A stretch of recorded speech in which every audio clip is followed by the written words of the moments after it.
What's up mga kapotpot? Welcome back sa aking channel. Ngayon, ang gagawin natin ay maintenance ng... matalsik lang ito.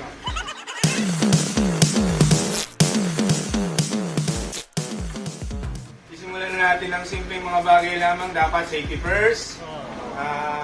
Presence of mind ang kailangan natin. So, simulan na natin agad. Tara!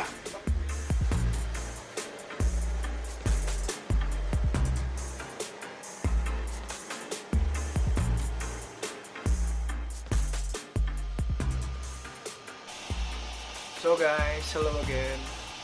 Before anything else, I would like to say that this vlog will be a terrible one because of my very good English. So spare me this moment and let's just cherish it because some people from other country might watching this. Okay, first thing to do now is what am I doing over there? Down. I'm removing the cover from the upper part of the fuel pumps because it's very hard to use tools over it. Very English nung makipot. With very small space. There. So, I just remove it. And then first thing to do for dismantling the injector is remove this injection pipe joint. So using number 6 Allen key and number 8, we will try to remove those parts. Okay, like I'm doing right now. Alright, yeah. Go. Alright.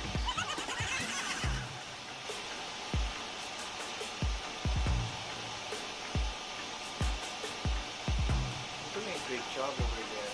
Yeah, now I'm using the number 8, removing the Allen ball from the delivery valve of the fuel pump.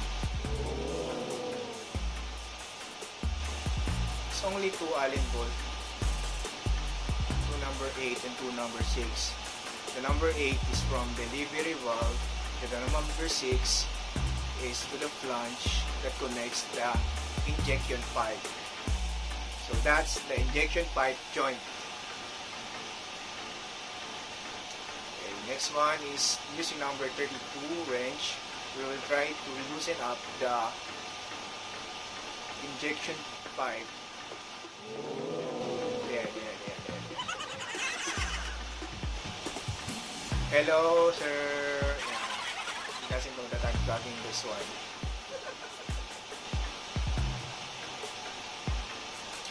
Oh my goodness. Are you taking so long? Oh, there. So that's the injection pipe with cap nut. Next one is going on the top using a ratchet wrench with the socket number 19. We will going to remove the lock nut of the injection valve. Let's see for the closer look. There. See? In this part, I'm already removing the lock nut number 19. There's 2 of it.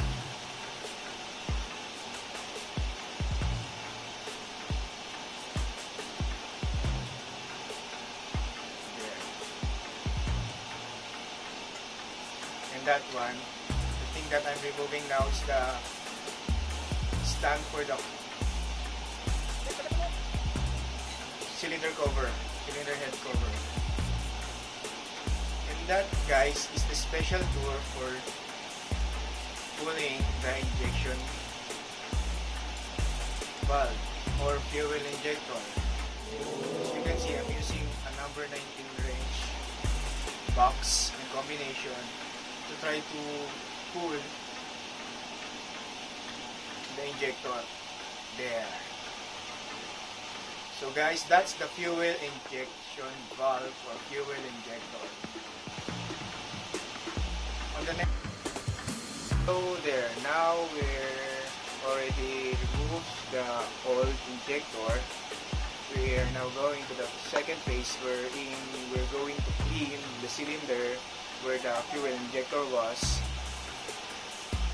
by using of, as you can see, rags.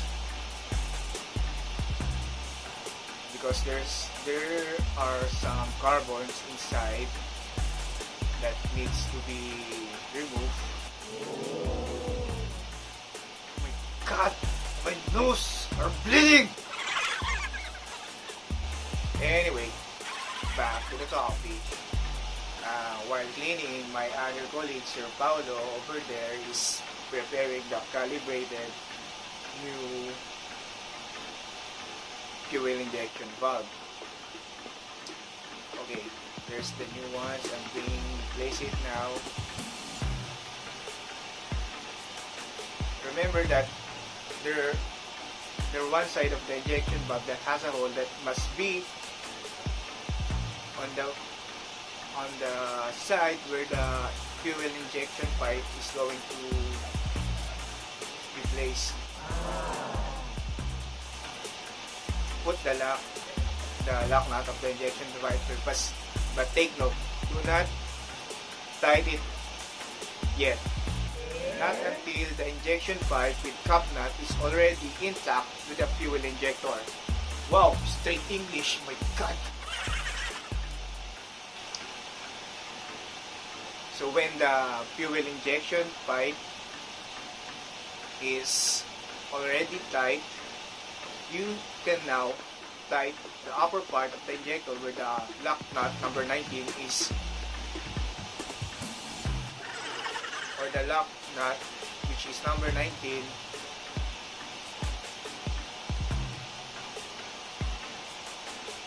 Ano ba? Ano ba sasabihin ko? Basta yun, number 19 yung sa taas. O there.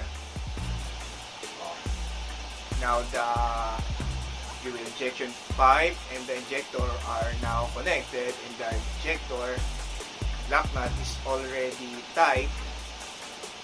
We're going to put the injection pipe joint on its place. So remember number 6 on the injection pipe flange, the number 8 Allen bolt on the delivery side. Things to remember while tightening this. You must not tight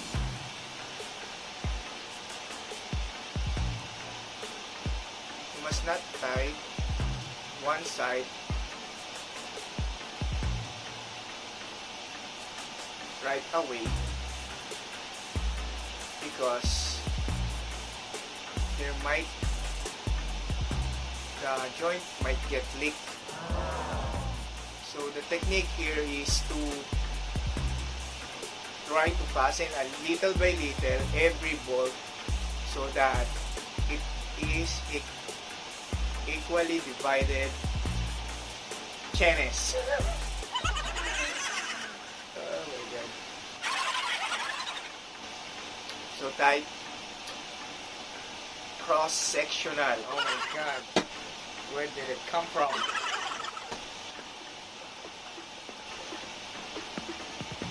There.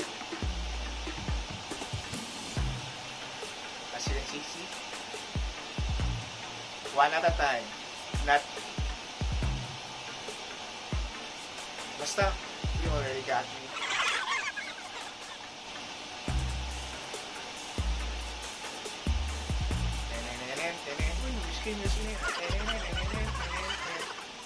So as you can see, I'm putting the cover already. That's just easy, right? That's only one cylinder head, but the Yanmar main engine has 6. So my colleagues and I continued to replace all the injectors from the succeeding cylinders because it's already due, which means the injector already ran for 1,500 hours. That's the time we have to replace it. And that's it. So I hope you guys learned or somehow enjoy the video, and any comments or violent reactions about this vlog, please feel free to comment down below. Thank you for watching. Please stay tuned. Bye!